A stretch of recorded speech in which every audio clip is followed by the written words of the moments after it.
Për dashurinë janë thurur poema, romane të tëra, janë bërë serenata, flijime dhe sakrifica që në fillimet e njerëzimit. Ndaj, padyshim që për njeriu, ndjenja më e bukur që mund provojë në jetë është dashuria.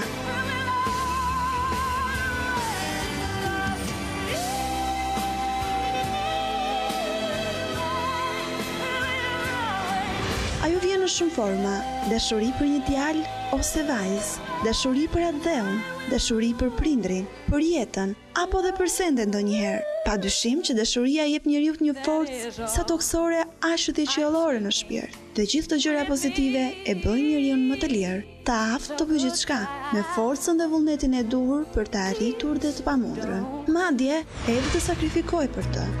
I don't know about you, but I intend to write a strongly worded letter to the White Star Line about all this.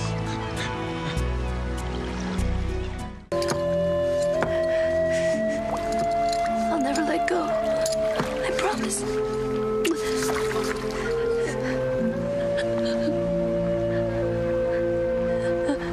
Për çfarë do të ishit gati të sakrifikonit për personin e jetës suaj?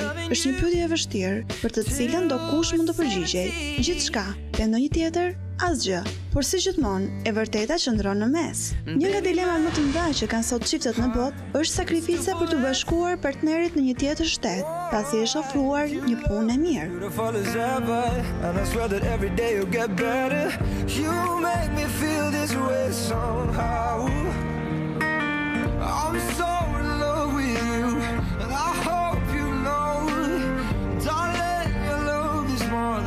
Sigurisht, disa çifte ndahen dhe nuk e përballojnë dot distancën, por ka të tjerë që sakrifikojnë duke lënë gjithçka për të qenë pranë njeriu të zemrës. Një marrëdhënie e qëndrueshme dhe e lumtur zgjat më shumë kur partnerët janë të gatshëm të bëjnë çdo sakrificë për hir të dashurisë. Sipas studimit kombëtar të rritjes familjare, më pak se 2/3 e martesave të para zgjasin deri në 10 vjet. Rreth 50% e martesave zgjasin më pak se 20 vjet, me 1/3 e martesave që përfundojnë në divorc ose ndarje. Çiftet e pranojnë aq lehtë përfundimin e historisë së tyre të dashurisë si pasojë e angazhimit të dobët apo mos sakrificës. Thelbi i dashurisë sipas shumë studiosëve mbetet sakrifica dhe kundërta e saj është egoizmi për të dashur vetveten më shumë se çdo gjë. Karriera ndonjëherë kërkon kohë dhe energji. Ju mund të përfundoni duke ardhur vonë në shtëpi dhe të lodhur. E vetmja gjë që do të doni të bëni është të flini dhe të zgjoheni sërish për të nisur rutinën e punës. Një ditë kjo situatë mund t'ju lodh juve, por edhe personin që ka zgjedhur të kalojë jetën pranë jush. Ndaj disa njerëz sakrifikojnë në ndryshim karriere ose vendosen në një punë që nuk i vjell kohën që meritojnë personat më të rëndësishëm. Disa gra sakrifikojnë duke hequr dorë nga karriera e tyre për të qenë një familjare sa më e përkushtuar ndaj njeriu të zemrës dhe fëmijëve. Ndryshimi i fesë është një tjetër sakrificë e madhe që është bërë në emër të dashurisë. Lënia pas e një jete single ku ju bënit çdo çmenduri të mundshme apo heqja dorë nga veset dhe zakonet e këqija. So could never grow.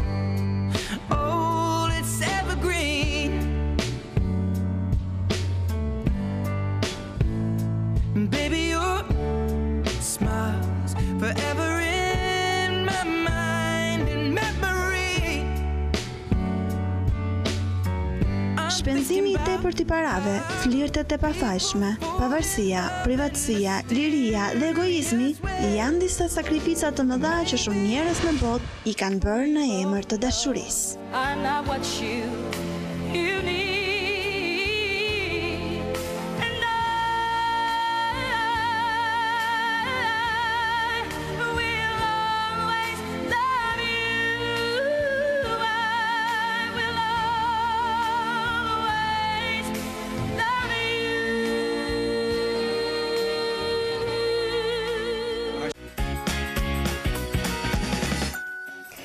Dhe pas këtij inserti jemi në studio për t'ju uruar mirëseardhje në mesdite dhe sot. Do të flasim për dashurinë, edhe pse në 80% të insertit në fakt pamjet e filmave, muzika dhe jo vetëm na çuan në dashurinë, në çift, në martesën dhe në jetën mes partnerëve dhe në sakrificën që besoj kush më pak e kush më shumë secili prej nesh bën në jetën e tij. Por dashuria sigurisht që është shumë më shumë se sa kaq, sakrifica që ne bëjmë për dashurinë që kemi për njëri tjetrin, për familjen, për fëmijët, pse jo, por edhe për partnerët nuk janë të vogla.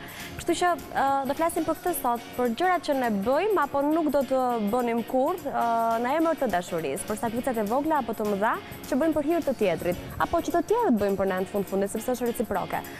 Ju prezantoj me panelin që është me mua në studio, duke nisur me shkrimtaren Rudina Çupi. Mirë se erdhe në studio. Përgjithsisht shkrimtarët frymëzohen, romanet më të mëdhaja, veprat më të suksesshme, shfaqjet më të ndjekura, këngët, filmat, duket sikur vinë me njëherë pas përgjithsisht një sakrifice të madhe dashuria apo një dashuri e pamundur në pjesën më të madhe të rasteve. Sado fantaziosit, një shkrimtar nuk besoj që është aq i aftë ata t'ia kalojë realitetit me gjithë pasurinë e ngjarjeve që i ofron. Dhe besoj se nëse nuk ka jetë një roman apo çfarë do lloj nga cilësitë apo nga ato që u rreshtua deri tani, nuk mund të dilte dot aq jetësore në momentin që nuk e ka jetën brenda dhe në një farë mënyrë dashurinë dhe pastaj gjërat e tjera që vinë me radhë. Unë ju përgëzoj shumë për temën sepse për mua, është si shikoj unë në ditët e sotme, mendoj se tema sakrificë është pak duke u bjerrur, duke qenë se jeta komode dhe jeta, domethënë në një farë mënyrë stili i më i mirë i jetesës, na ka çuar që secili prej nesh të ketë ato lloj të mirash, prej të cilave të mos ketë shumë mundësi që të heqë dorë. Që do të thotë se nëse një grua për dashurinë lidhet në një lidhje dashurie të saj, nuk është e nevojshme që ta shikoj botën kaq bardezi dhe të bëj patjetër një ndarje shumë të rreptë me thik, ose dashurinë, ose karrierën, ose këtë, sepse ka ndalë disa lloj mundësish.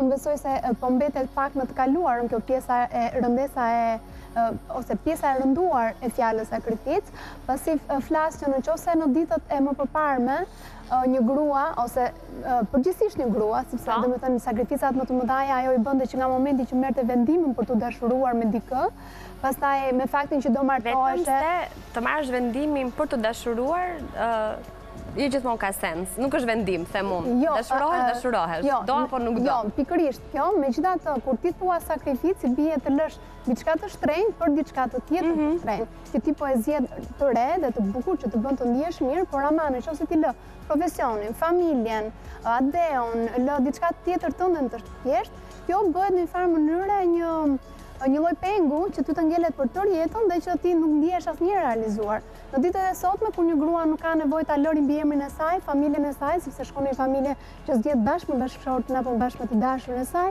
fëmijët zgjedh të rrisë me një dado dhe jo do e mos të lëri karrierën, të ketë lehtësira të tjera në jetë, të cilat domethënë në një farë mënyrë nuk ja bëjnë kaq të vështirë. Domethënë femrat sot sakrifikojnë më pak. Jo vetëm femra, dje sakrifikonin më shumë. Tani lehtësirat kanë ardhur në mënyrë të tillë që kjo të mos jetë aq e ndjeshme për femrat, sepse nëse një femër zgjidhte që në fillim të dashurisë të bënte një sakrificë, këtë do bënte për të gjithë jetën. Që do të thotë që do lidhesh në një martesë, atëherë do ishte dorë nga mbiemri, nga shtëpia e prindërve të saj që shkonte në familjen e burrit, në një farë mënyrë tani nuk është nevojshme se ka një shtëpi me qira në cilën mund të shkojë, pastaj të lindte karrierën e saj për të rritur fëmijët, pastaj domethënë të bënte vazhdimisht pafund sakrifica të tilla, të cilat nuk ja bënin jetën kaq të lumtur. Ne kuptoj mirë. Tani bota nuk është më kaq bardezi dhe unë jam shumë e lumtur që kemi arritur ta jetojmë domethënë në këtë kohë.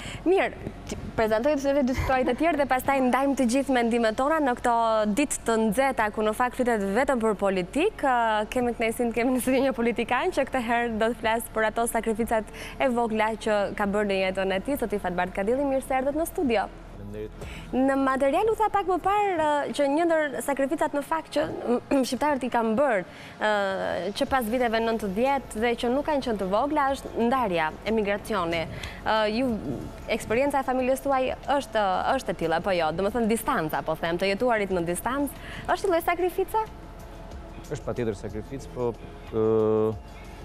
është një sakrificë në temin nuk është thjesht në hatër të dashurisë, po është një vendim i përbashkët. Është një vendim dhe që nuk quhet nga ato tipiket klasike që për dashurinë sakrifikon diçka. Në fakt, në rastet tona kemi sakrifikuar ato që do të quaj, po themi, dashuria për individualitetet tona, që në thelb për mua po ta përkthej, më duket e komplikuar, ne kemi sakrifikuar për dashurinë. sepse në një marrëdhënie nuk mund të ketë qëndrueshmëri në qoftë se dy gjysmat që krijojnë marrëdhënien nuk janë të realizuara plotësisht dhe nuk janë në ekuilibër psikologjik me veten. Dhe ne sakrifica është që kemi shpenzuar më pak kohë afër ndenje me njëri tjetrin, po për të qenë secili të plot si individ. Dhe që kur jemi fejuar, unë dhe Eva punonte si staf ndërkombëtar i UNICEF-it në Kongo në atë kohë, goxha larg, me një ditë e gjysmë 2 për të shkuar dhe një ditë e gjysmë 2 për të ardhur. Dhe kjo gjendje vazhdon edhe sot e kësaj dite që djali u bë 10 vjeç dhe megjithëse është shumë më afër tani, është në Danimark, ne komunikojmë shumë më afër, ngjan shurburi shtëpisë. Krahasuar me Kongon, Kenjan apo diun vende të tjera të largëta, Danimarka më duket vërtet si me qenë ku rrotull. Jo, në fakt ta mendosh. Mirë, dua t'i prezantoj edhe më të ftuarën e tretë, ajo është gazetare, moderatore gjithashtu. Sjelle dhe mirë se erdhe në studio. Falenderoj shumë për praninë. Meqense pate kohë mjaftueshëm të reflektosh pak edhe me veten, qoftë gjatë kohës që shihin në materialin, por qoftë gjatë kohës të ftuarit e parë folën. Të vjen në mend një sakrificë që ti ke bërë apo sakrifica më e madhe që ke bërë? Nëse mund të rrëfehet? Po, përdesë e më bërë në emër të dashurisë nuk e quaj sakrificë. Nuk quaj? Jo, nuk e quaj sakrificë dhe e quaj diçka që është bërë me kënaqësi. Dhe që as nuk ja vlen që ta përmend, sepse nëse ta përmendja do më duke sikur do ta përflitja ose do t'i hiqja gjithë atë vlerën që kishte në kohën kur është bërë. Kështu që nuk quajnë asnjëherë sakrificë, se unë do thoya që është një fjalë me një peshë shumë të rëndë, edhe që mbase duket sikur ti ke bërë diçka kaq të vështirë apo diçka të cilën ta përmendesh për gjithë jetën. Përderisa e kemi bërë për dashurinë, e kemi bërë me dëshirë, me ndërgjegje, me vetdije. Ka qenë një dhuratë për çdo që mund ta kem bërë, kështu që them që për dashurinë ja vlen të bësh çdo gjë dhe nuk quhet sakrificë. Është lumturi, është dashuri. Është dashuri. Edhe këtu flasim për çfarë do lloj dashurie, për dashurinë në familje, për dashurinë mes partnerëve, për dashurinë për fëmijën, për dashurinë për pa diskutim. Po, megjithëse them që jam përpjekur asnjëherë të mos i ha nga koha e saj, meqense kam një vajzë, dashuria më e madhe, pa diskutim. Ja, fillojnë diferencime. Tu tani flitet. Tek pjesa e dashurisë së çift Tirana-Shana, Për të gjithë ata që kanë provuar dhe që besoj se janë patjetër dakord me mua, të paktën gratë njerëz, se nuk e di fikë burrat, po nuk ka dashuri më të madhe dhe është për mendimin tim e vetmja më e madhe dhe pa diskutueshmja lidhja e nënës me fëmijën. Dashuria pa kushte, e vërteta që nuk tradhtohet kur, besnikja, që asnjëherë nuk ndahet, është e përhershme, përjetshme, sigurt, ç'mund të them tjetër. E ke gjithmonë aty. Ja, këtu sakrifikua dashuria për partnerin tani sepse kaloi tek vajza. Nuk e sakrifikoha, njëse ju jap kohë të dyve pa diskutim dhe përpiqem, po, patjetër, po varet dhe kush ka më tepër nevojë në një kohë të caktuar. Megjithatë, përpiqem që të ruaj sa më mirë ekuilibrin mes të dyja këtyre dashurive dhe të tretës që është puna. Pra janë tre dashuri pa diskutim, pra është profesioni, është ajo që dua unë që të bëj me jetën time, kështu që janë tre dashuri dhe përpiqem të treja të mos sakrifikoj asnjërin për tjetrën, por të përpiqem që të ruaj sa më mirë ekuilibrat në mënyrë që të gjithë ngelen të lumtur dhe unë t'i kem. Po ti për veten tënde? Dhe unë t'i kem të tre. Kjo është lumturia, apo jo? Duke i pasur që i gjithë ky menaxhim, bëhet fjalë menaxhim kohe në një farë mënyre. Darja e kohës së shtilit. Është menaxhimi i mas, është menaxhimi i mas kohe, mendimesh, ndjenjash. Okej, po them që kam arritur ta bëj bilance të tipit, okej, kaq orë do të jam në punë sepse është gjëja që dua të bëj dhe më jep kënaqësi. Këto janë orët për vajzën dhe kjo është koha që me patjetër duhet të kaloj me partnerin tim. Dhe aq orë sa vendosi të qëndroj në punë, ato orë unë jam atje në punë. Por nëse kalon minuta, jo, fizikisht dhe menderisht me gjithë shpirt sepse më duket se e bëj mirë atë që bëj. Kështu që po, përkushtohem nëse marr një punë përsipër. Por nëse kalon ajo minuta asaj kohës që kisha ndërmend t'ia lija punës sepse pastaj më pret vajza, aty pastaj unë duhet të ikë patjetër sepse gjithmonë përpiqem t'i mbaj premtimet. Pra nëse i them vajzës time që unë do vi në këtë orë dhe ne do rim së bashku për të bërë këtë gjë apo tjetrën do të rim kaq orë bashkë, asnjëherë deri tani nuk kam dalë nga fjala dhe kjo them që ka qenë edhe baza gjithë marrëdhënies tonë dhe qetësisë së saj mendore dhe shpirtërore, unë jam atëherë kur them që do jem patjetër. Je patjetër. Dhe jemi po patjetër. Për fat të mirë, më ndihmon puna sepse ne kemi një lloj pune e cila është përgjithsisht live, drejt për së drejti, me orare të mirë përcaktuara, kështu që nuk parandodh që të dal nga fjala. Më ndihmon që të organizohen. Na e kuptoj. Kështu që si kam sakrifikuar. Ai shumë sa për të përmendur, sa për të bërë gjërave sa për të bërë bujë. Ose është ajo që the pak më parë, kur bëhen me shumë dashuri nuk konsiderohen më sakrifica, por është ajo që do të bësh dhe e bën. E kam bërë me dëshirë, kështu që nuk mund të them që sakrificë, po doja ta bëja unë vetë, e kam dhuruar. Ka qenë dhurat. Kjo është fjala më e mirë. Ke shkruar për dashurinë? Patjetër. Okej. Gjithë kemi shkruar për dashurinë. Kjo është nga motivet pse fillon e shkruan një libër. Po, morët nga goja, shpërndim, pa diskutim.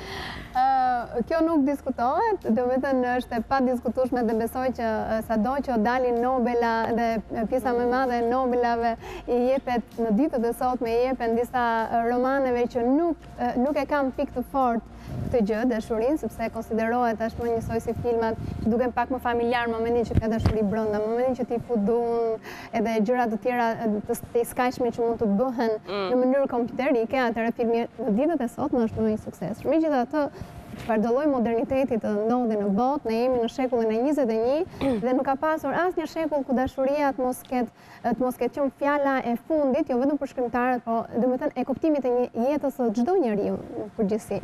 Unë do e kapja pak tek personalja, tek fakti që të është dashur ndonjëherë të bësh sakrificat të mëdha në jetë. Në momentin që unë jam njohur me bashkëshortin tim, shumë kohë më parë që kur ishim student, mundesh të përballesha midis një vendimi të vështirë, i cili duhet ishte ose pasioni, ndjekja e pasionit, do thotë letërsi, që për mua atëherë që të jepja maksimumin dhe mendoja që artistët përgjithsisht janë shumë të shkrehur nga mendja dhe bëjnë marrëzirat më të mëdha në botë dhe duhet ta kenë jetën shumë të lirë dhe të pa impenjuar. Në një moment dashuria më zuri sytë dhe mora vendimin që të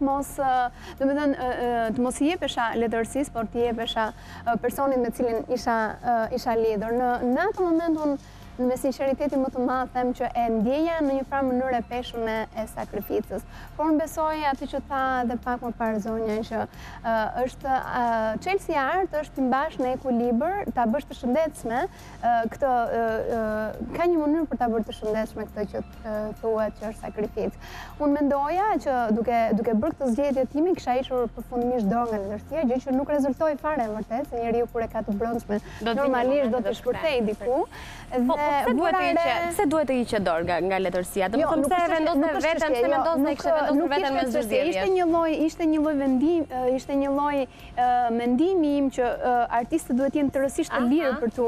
Domethënë ishte më shumë ideale sepse unë sapo kisha dalë si domethënë as kisha shumë pak që kisha filluar të shkruaja poezi atëherë dhe që nuk kisha dhe isha pikërisht në momentin më të mirë për të rënë në dashuri, domethënë ishin dy gjëra shumë paralele.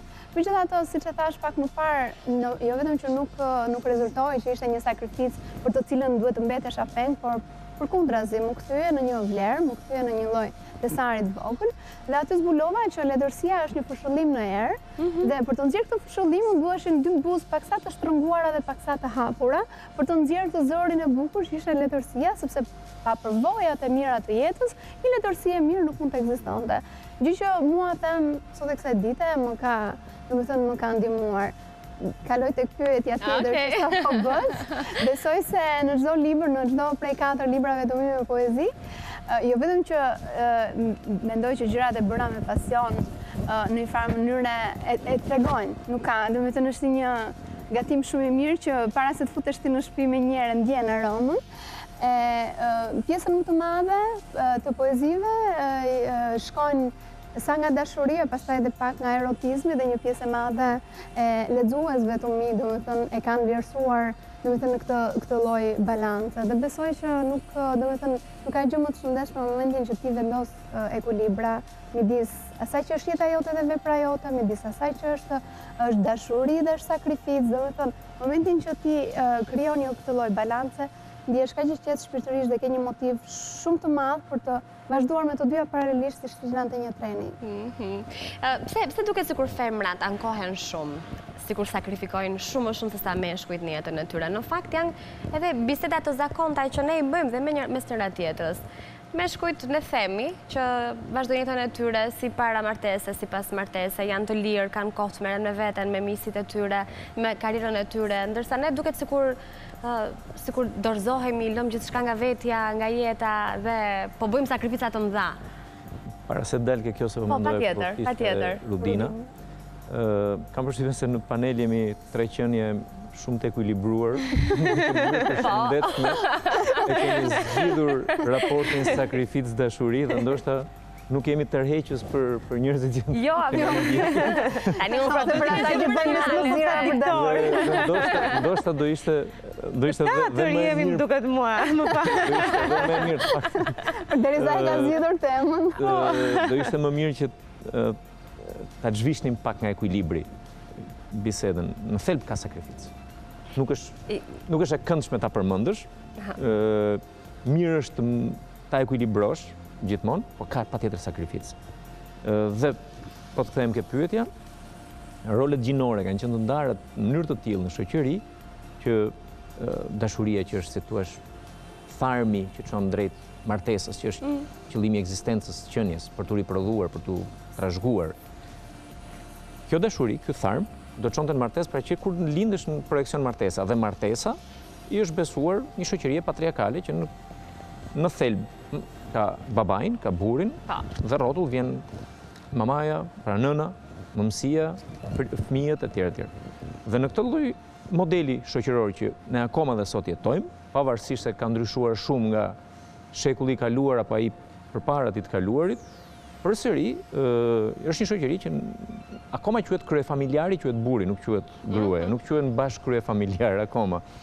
Pavarësisht se kanë pothuajse të njëjta drejta nga ana ligjore, institucionale, përsëri është një gjë tillë. Dhe për fëmijët, për shembull, u përmend tu mbiemri, zgjidhet mbiemri i babait deri në 18 vjeç, pastaj kanë drejt ta zgjedhin vetë nëse janë për fat keq të divorcuar prindrit. Pra, ende shoqëria ka si strumbullar të familjes, ka burrin dhe vetvetiu gruaja në rolin e nënës, mëmësia, vjen me sakrificën.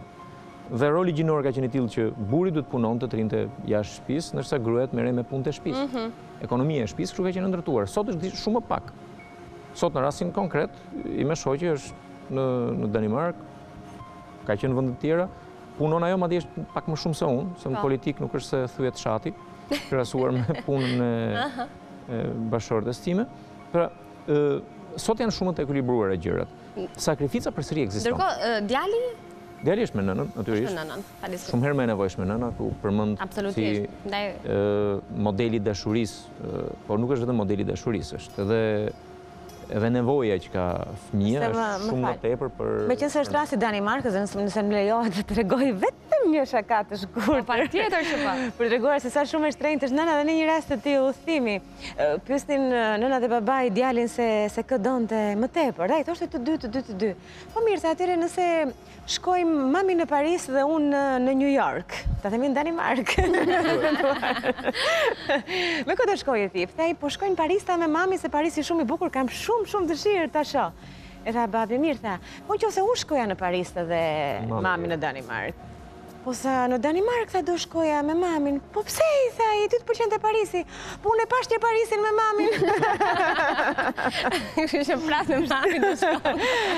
Që është e nevojë. Në këtë rast... Bën, sakrifica priten më tepër. Jo, në këtë rast, po mendoja që sakrifica më e madhe është e juaja, sepse të kesh dhe partneren dhe djalin larg, për mua është sakrificë. Shumë e madhe. Malli, bimbja, teknologjia ka bërë vetëm, po prapë distanca. Për të thënë vërtetën nuk kam të drejtë të mburem se është në emër të dashurisë, jo është në emër të pasionit për profesionin tim, për politikën. kjo lloj sakrifice. Pra unë sakrifikoj nga familja në këtë rast diçka më tepër, e shoh më pak djalin. Është ndoshta pjesa që e vetmja pjesë e jetës time që më emocionon është pikërisht mungesa e tyre. Asgjë tjetër në natyrën time racionale nuk më destabilizon dot emocionalisht përveç kësaj pjese.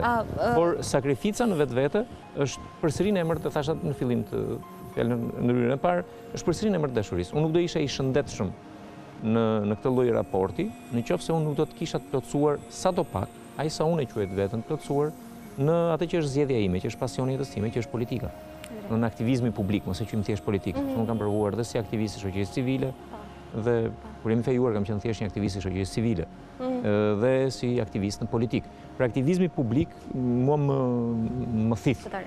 Dhe ky është një zanat që nuk mund të ndiqet në një vend tjetër. Unë nuk mund të shkoj në Danimark apo në Kenya apo në Kongo dhe të bëj as politikanin as aktivistin. Sepse janë terene krejtësisht të huaja, nuk mund të implantohesh atje dhe të zhvillohesh atje në këtë lloj aktivizmi. Dhe por sakrifica është sepse ndryshe unë nuk do të isha i plot. Unë nuk do të gjeja dot kur një ekuilibër të vetes dhe që të isha në familje thjesht si mund të zija një punë fare mirë në organizatat ndërkombëtare, kam pas përvoja të tilla të përparshme, por nuk do isha i ngopur. Dhe i pa plot, një baba i pa plot ose një partner i pa plot, do reflektojë në marrëdhënie dhe do të cënonte marrëdhënien dhe do ta dëmtonte dashurinë shumë më tepër se sa ky ekuilibër që ne kemi gjetur. Por në këtë situatë të pyesësh të njëherë veten, a ja vlen gjithë kjo që unë po bëj? Ka momente kështu reflektime me veten që gjithë ne i bëjmë në fakt në fund ditës. E di kur e bëj më tepër kur shkoj për vizitë në Danimark, kur shkoj ke familje. Kur shkoj dhe gjej atë momentin e ekuilibrit sepse këtu të kapethja. Del në mëngjes do ndjekësh lajmet, do lexosh gazetat, do takosh 5 veta, do fillosh atë intrigën e politikës, ide, duket vetë shumë haj, je shumë i agjituar me idenë e një objektivi personale apo qoftë edhe kolektiv. Në darkë je shumë i lodhur, nuk e llogarit shumë veten, mendon se i konsumon edhe, si më thënë, ato emocionet me familjen nëpërmjet fal Zotit sot kemi Skype-in. Shpenzojmë nga 1 orë, 2 orë duke komunikuar në Skype apo Viber apo gjithë to lehtësirat e internetit, e shohim njëri tjetrin. Ai sa bisedoj ndonjëherë realisht shumë më tepër nga Tirana se sa kur jemi bashkë. Sepse është më intensive, është më konsoliduar në një moment kohor. Por kur shkoj atje dhe gjen atë paqen që ta jep vetëm familja, dhe ta jep edhe pa folur dhe pa biseduar për punët e ditës, thjesht me atë rutinën e përditshme, që ke kujdesi për veten, për higjienën e deri tek gjërat më të rëndësishme, çfarë do ham, çfarë do gatuhet, çfarë do pihet e tjera. Aty kam shpesh kam pasur gjithmonë atë pikpyetjen, po unë çfarë bëj atje mbrapa? Por Donjëherë kjo larkësia e bën dhe më ideale lidhjen, them unë sepse mbase duke emocion ditë për ditë aty që të grindesh pikërisht me çfarë do ham, kush i la rrobat, kush e çon fëmijën në kurs sot, e çova unë dje do ta çosh ti nesër, pra duke shpëtuar nga këto grindjet e vogla, donjëherë lidhja bëhet shumë më tepër e bukur sepse nuk bie në rutinë dhe monotoni, të cilën do ta përballojmë të gjithë, sepse siç i thon, dashurit vërtet nuk ishte Romeo me Julietën. Kanë ata 70 vjeçarët që e kanë duruar njëri tjetrin pas 40 vjet të martesë ditë për ditë duke i ngrënë shpirtin njëri tjetrit. Me që u hap Lenin. Ajo është sakrificë, dhe ajo është dashuri në fund të fundit. Dalim pak nga tema se dolëm te martesa, po sa për një shaka. Kam parë një emision shumë interesant të BBC-s për raportet e Amerikës me Anglinë. Raporte shumë interesante sepse Amerika është një lloj Anglie moderne, historia etj etj. Dhe e mbyll në fund të emisionin një folës shumë i famshëm e BBC-s, nuk e kujtoj emrin, dhe thotë e tillë ishte, pra ishin disa puntate, e tillë ishte marrëdhënia thotë midis Amerikës dhe Anglisë, që ngjante shumë me marrëdhënien midis një burri dhe një gruaje që kishin arritur martesën e tyre të artër, që është 50 vjet martesë. Dhe kur e pyetëm dikë, cili ishte sekreti çelësi suksesit, në anglisht tingëllon më bukur në fakt, po shpreha ishte increasing loss of hearing and frequent separation. Pra, humbje graduale e dëgjimit dhe ndarje të shpeshta. E vënë në praktikë. Edhe në fakt. Nise, unë do thoje për të vazhduar aty ku Elafat Bardhi për çështjen e familjes patriarkale që ka qenë dikur që dhe vazhdon dhe sot, po, ka ndryshuar. Nuk kemi më një Madame Butterfly e cila braktis familjen, ndryshon fen, konvertohet, në fund fare sakrifikon edhe djalin e vet për hir të dashurisë edhe jetën. Kohët kanë ndryshuar sepse ne kemi nëna single të cilat madje preferojnë të mos kenë as partner që në fillim ose të divorcuara, të cilat janë të zonjat e vetes dhe mbajnë familjen dhe fëmijën pa patur nevojë fare për bashkëshortin. Ose unë njoh shumë familje të tjera ku bashkëshorti nuk punon dhe kujdeset për fëmijët apo gatuan pasi gruaja ka një punë mjaft të mirë. Sot edhe për shkak të çështjeve të mbijetesës, të gjeturit të vendit të punës, që nuk është gjithmonë me lehtë, këto pozicione kanë ndryshuar komplet. Në shumë raste këtu në Tiranë punon gruaja dhe bashkëshorti merret tani me edukimin e fëmijëve apo shoqërimin e tyre lart e poshtë në shkolla apo kurse të tjera. Pra, gjërat kanë ndryshuar, nuk është më vetëm gruaja ajo që sakrifikon nga vetja nëse flasim për çështje të profesionit, karrierës e kështu me radhë. Nuk është vetëm gruaja, shpeshherë edhe burri heq dorë nga puna e vet që pëlqente në mënyrë që t'i jap hapësirë gruas së vet që të ketë sukses në profesion, nëse ajo ka shanset më të mira. Në rastin ton, ku ne vendosëm të vinim nga Korça në Tiranë dhe mua më ofruan një vend shumë i mirë pune, bashkëshorti im hoqi dorë nga puna ideale për të që kishte në qytetin e Korçës dhe që e adhuronte dhe që shumë burra shqiptar nuk do ta bënin që ta linin rehatin. Sakrifikoi ai dhe sakrifikoi shumë vite në Tiranë derisa më në fund arriti dhe gjeti përsëri një pozicion të tillë të ngjashëm. E bëri për mua, meqense e pa se më pëlqente kaq shumë puna që bëja dhe se në Korçë nuk mundet të shkoja më tutje se sa kisha shkuar. Dhe e bëri. Ja që bëhen. Ju e kishit qenë e kishit qenë në insertin e çelët për këtë emision që në momentin që njeriu lidhet me dikë, ka filluar që aty sakrifica, sepse sakrifikon nga egoizmi vet. Ne jemi qenë egoiste. Kemi altruizëm brenda vetes në shkallë të ndryshme, dikush më shumë, dikush më pak, po në thelb jemi qenë egoiste. Në momentin që ne vendosim të bëhemi dysh, nga ai moment kemi filluar sakrificat. Cilat do qofshin ato? Sharing. Në rast po ndajmë. Kemi filluar sakrificat e para. Të gjitha këto, dikush i ka të vogla, dikush të mëdha, transferimi në rastin konkret është një sakrificë goxha e madhe. Edhe unë kam vendosur një moment, të heq dorë nga jeta ime, po themi publike, kur sa më martuar, dhe megjithse ishte një ofertë konkrete, ishte viti 2005, ndjej në ajër që opozita atëhershme dhe sot me PD do të vinte në pushtet, isha pjesë e Komitetit të Orientimit Politikave, pra oferta dhe garancitë e një karriere politike ishin shumë të dukshme, shumë të prekshme. Unë në një moment vendosa dhe u largova dhe për rreth 7 muaj kam jetuar në Kongo. Unë bashkë me ti me shoqe dhe okej, e kuptoja që ishte një moment që kisha marrë një vendim. Madje ishte ajo që më nxiste të kthehesha sepse ndjente peshën që kishte për referon diçka dhe shembull dhe do të thonë u mor një vendim që po e provojmë. Do të thonë okej, po e provoj një herë, 2 herë, pastaj të kapej ingrenazh i jetës dhe vetë u plusi edhe postet ku ka punuar me shoqë, nuk kanë qenë postet përhershme, pra nuk është një emigracion, është ngulur le të themi në një shtet. Ajo vetë në shumë raste lëviz ka ndryshuar disa vende, pra edhe kjo e ka lehtësuar deri diku këtë transferim. Sa vite keni ju që jetoni në këtë formë? Që nga fejse, 15 vjetë. 15 vjetë. 15 vjetë. E keni menduar në njërë çdo ndodhë nëse do të jetoni 15 vjetë bashkë? Jo, është gjithmonë një aventurë, Apo njëri dojtë që ke menduar mos diku? Nuk është se ne nuk e diskutojmë këtë gjë dhe shpesherë bile referuar një emisionit të ngjashëm të ndjekur Eva, nuk e di, një kanal tjetër dhe ishte një personazh, një aktor apo personazh, jo një personazh që ne e njihnim privatisht dhe mendon dhe kishte pohuar, po themi që distanca e çon në prishje një martesë apo një marrëdhënie. Në rastin ton nuk ka pasur asnjëherë një risk të tillë, biles ka funksionuar në mënyrë shumë të shëndetshme. Shpeshherë miqtë tanë ose ata që janë brenda rutinës tyre, lodhur nga ato vogëlsirat të ditës, thonë ju jeni kaq të afërt me njëri tjetrin dhe kaq të lidhur me njëri tjetrin sepse nuk e keni konsumuar plotësisht emocionin, dashurinë e tjera. Nuk e di është apo s'është kjo, sepse unë di një gjë që në kohën që Eva ndodhet në Tiranë, ne jemi pothuajse 24 orë non stop. Edhe kur kam qenë në evente të natyrës politike, jo natyrisht formale, institucionale, është prezent. Dhe në gjitha drekat e punës, në është gjithmonë prezent. Edhe sot, po themi, në darkë, ditur që do të ketë rreth 1 orë e gjysmë bisedë në Skype për të folur për 1, për 2, për 3, ndonjëherë është këshilltari më i mirë edhe për vendimet e mia politike këtej, qoftë për karrierën, qoftë për qëndrimet, është lexuesja e parë në një intervistë, në një gjë për të dhënë edhe komentet apo dalje televizive, qoftë edhe si këto. Do marrë një kështu vrejtje ndoshta edhe për sot.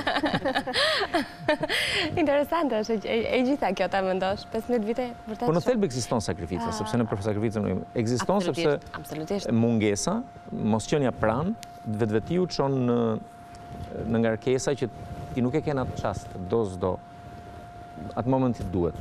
Ka raste që janë akute nevojat.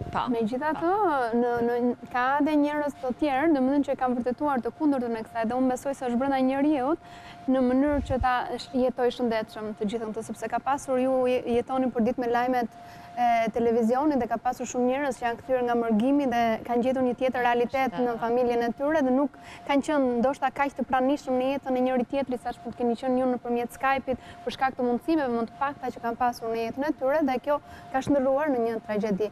Tragjedinë edhe gëzimin e jetës, unë besoj se çdo njeri e ka brenda vetes, në momentin që bën zgjedhjet dhe vendimet e veta të ditëpërditshme për të qenë sa më i pranishëm tek tjetri në mënyra nga më të ndryshme, sepse nuk është vetëm komunikimi, vetmja mënyrë e të ndenjurit pranë, njëra mënyrë për ta ndjerë tjetrin të veti në sensin e një çifti, e një familje etj. Unë besoj që është pikërisht kjo, domethënë ky është ky çi i të gjitha gjërave. Mendoj që fjala sakrificë sot po përkthehet në një mënyrë pak më moderne, në një tok fjalësh që do të thotë vënje përparësish. Dhe kjo vënje përparësish, nëse merret me vendimin e dy anshëm, nëse merret në një farë mënyre me një konsensur shumë të mirë, e cila anon më shumë për nga mendimi sesa nga ndjenja, sepse në të tilla raste e tham pak më parë edhe në insertin që ju thatë, që sakrifica mund të heqësh dorë nga pasioni, mund të heqësh dorë nga deu, mund të heqësh dorë nga familja, nga personi i dashur, domethënë, momentin që zgjedhja bëhet në raport me tjetrin, bëhet pak më e thjeshtë. Momentin që zgjedhja është e brendshme, ndonjëherë zgjedhja e brendshme është më shumë e vështirë, domethënë marrja një vendimi të brendshëm më shumë herë më e vështirë sesa ajo e raportit me tjetrin, sepse në momentin që ti e merr me tjetrin, ndihesh e mbështetur.